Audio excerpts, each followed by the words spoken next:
안녕하세요. 직관 아이티언입니다. 야당역 초역세권에 자리한 신축 빌라를 소개를 좀 하도록 하겠습니다. 특징을 이 집을 통해서 좀 가늠을 좀 하셔야 됩니다. 자, 야당역 가까이에 있는 집을 원하신다. 그럼 예전처럼 이제 단지형, 열동이라든지 이런 식의 단지형들은 이제 별로 없겠구나. 이 집은 두 동으로 이루어져 있습니다. 그러면서 한 동 같은 경우는 단독 세대, 한 층에 한 집씩만 있는 구조로 지금 이루어져 있습니다. 무슨 얘기냐면 땅이 야당역 역세권 쪽으로는 땅이 없어요. 지을 땅이 없어요. 그러다 보니까 이제 나와 있는 땅들에서 짓다 보니까 면적이 좀 작아지다 못해서 이제 아예 반토막이 날아가서 한 동에 하나씩밖에 없는 이런 식으로 구조를 띠고 있습니다.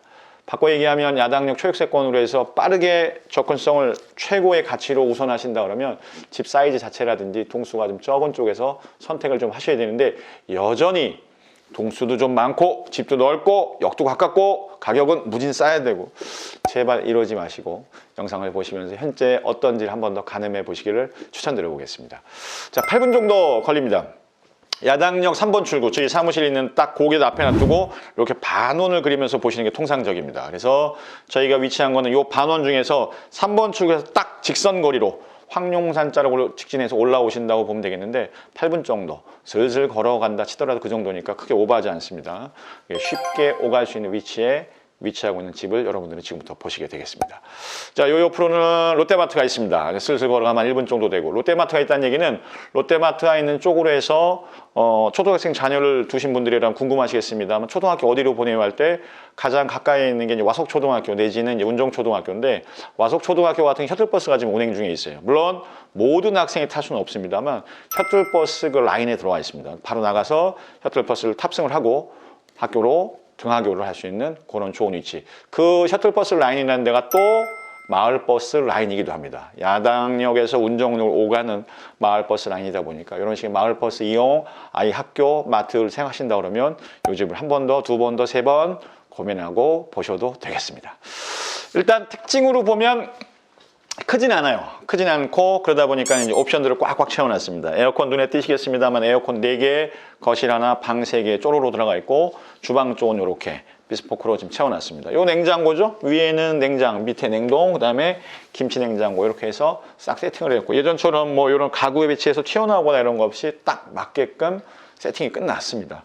꼭 필요하다고 볼 수 있죠. 요 이제 식기세척기, 광파 오븐, 그 다음에 보이는 대로 이렇게 키 큰 장을 통해서 수납할 수 있는 공간들은 확보하고 있습니다. 주방이 크진 않습니다.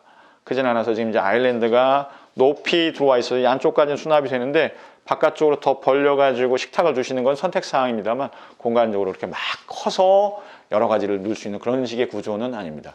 안쪽으로는 보조주방, 그다음에 보조주방을 통해서 보시면 바깥으로 나갈 수 있는 테라스하고 연결되는, 저희는 이제 1층에 나와서 여러분들하고 지금 보고 있습니다. 쭉 반대로 보시면, 자, 거실면은 요렇습니다. 쭉 포시린 타일로 은은하게 이제 바닥 배치를 좀 해뒀고, 전 세대에는 이제 남향 배치를 되어 있습니다. 이렇게 한 동이 앉혀져 있고, 옆에도 이제 비슷한 각도로 해서 앉혀져 있어서 남향면의 채광이, 지금 이제 촬영하는 시간이 11시 20분인데 이런 식으로 볕이 활짝 집으로 들어오고 있습니다. 11월의 날씨인데도 뭐 겉옷을 벗어도 뭐 춥거나 그러진 않아요. 아시는 것처럼 신축들은 그렇게 막 보일러를 떼거나 그러지는 않거든요. 그래도 구조적으로 요즘 단열들이 잘 돼 있으니까 전혀 문제될 건 없습니다. 끝에 이런 식의 거실 주방이 일체화되어 있는 구조로 나와 있고, 그 다음에 쭉 중문 쪽으로는 복도식 구조를 띠면서 방 3칸이 차례대로 좀 위치하게 됩니다. 전체적으로 느낌 자체는 깨끗하죠. 깔끔하게 나와 있고, 쭉 들어와 보시면 양편 쪽으로 해서 사용할 수 있는 공간들이 펼쳐집니다. 자, 저거는 잘 보셔야 되겠죠. 저거는 저렇게 시스템 에어컨이 들어가 있고 직사각형 구조. 그 다음에 창을 봤을 때도 그냥 밖에서 서울에서 보였던 것처럼 그런 창들의 모습. 근데 안방하고 중간방의 모습은 좀 달라집니다. 유념하시고요. 자, 이쪽으로는 공용욕실. 특별히 뭐 유리 칸막이라든지 파티션을 쳐두진 않았습니다. 이건 뭐 기호에 따른 부분인데, 물때 끼는 것 때문에 싫어하시는 분들도 좀 있죠. 이렇게 들어와 보시면 이런 쪽들로 창을 조금 더 내려놨습니다. 내리게 되면 이제 필수로 붙는 게 낙하 위험 때문에 저런 식의 난간들이 붙어야 되는데, 이게 아무래도 개방감들은 더 좋다 보니까 이런 식으로 해서 한 번 더, 두 번 더 시원하게 쾌적하게 살라는 그런 식의 니즈를 좀 수용시키고 있습니다. 뒤쪽으로가 이제 안방의 모습입니다. 안방은 뒤에 이렇게 들어가는데 안락하게 들어오는 현관 입구 쪽으로 해서 뚝 떨어뜨려 놨고, 이렇게 해서 지금 이제 베드가 배열이 되어 있고, 안쪽으로는 이쪽 공간이 뭐 커서 엄청나게 큰 거 뭐 시스템 행거가 들어가거나 하기에는 공간적으로는 좀 적어요. 뭐 이렇게 나오면 뭐 니은자 정도는 가능하겠습니다만, 외려 이제 화장대라든지 이런 식의 수납할 수 있는 공간으로 활용할 정도, 그런 면적으로 좀 보셔야 될 것 같습니다. 안쪽에 안방 욕실로는 이제 샤워까지 할 수 있는 공간으로 해서 쭉 배치가 되어 있으니까 넉넉하게 사용하실 수 있는 공간입니다. 자, 구조적으로 봤을 때, 넓이로 봤을 때, 뭐 식구가 많으신 분들이라거나 성인 자녀분들 여럿이거나 이런 분들이 사용하기에는 제가 보기에는 좀 좁아요. 바꿔 얘기하면 이거는 두 분이 거주를 하신다 했을 때, 이 방은 말 그대로 그냥 안방으로 멋지게 꾸미시고, 룸 하나는 드레스룸, 룸 하나는 책상을 두고 서재기 용도로 쓰다가 자녀가 생긴다 그러면 이렇게 아이방을 꾸밀 정도, 그 정도의 컨셉으로 보신다 그러면 적합하지 않을까 싶습니다. 야당동이 좀 이렇게 빠르게 좀 변화하고 있습니다. 야당역 근처에 땅도 없고 그러다 보니까 땅을 매입해 짓더라도 아무래도 공간의 제약을 받아서 넓이가 크다? 단지가 좀 멋지게 조성돼 이런 걸 찾기는 쉽지는 않습니다. 좀 떨어져야 되는 부분인데, 이런 부분에 대해서는 오해 없이 현장에 나오셔야 됩니다. 그래서 영상 속에서 굉장히 좋은 집일지는 몰라도 입지에 따랐을 때는 여러분들의 니즈에서는 전혀 해당 사항이 없는 집일 수도 있으니까 현장에서 꼭 한 번, 두 번, 세 번 검토하시길 바라겠습니다.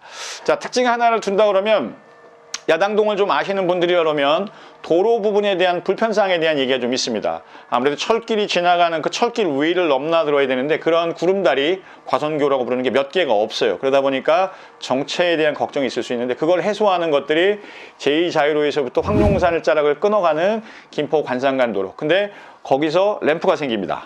동측도로하고 연결되는 램프가 생기는데, 요 바로 뒤에 그 램프가 생기니까 앞으로 나가서 과선교를 넘어가는 게 아니라 옆으로 가서 램프를 통해서 막바로 자유로를 통해서 가거나 뒤편 쪽으로 해서 고양시 쪽에 관산동 쪽으로 빠져나가는 도로에 대해서 이제 확충되고 있으니까 이 부분을 하나 더 염두에 두시고 입지에 대한 것들 따져보시기를 부탁드려 보겠습니다. 조금 추워지고 있는데 건강 조심하시고요. 영상 속에서 보신 집은 항상 말씀드리지만 현장에 다시 한번 뜯어보셔야 됩니다. 직구 하나였습니다. 3룸 테라스가 있는 집을 여러분들은 지금 보셨습니다.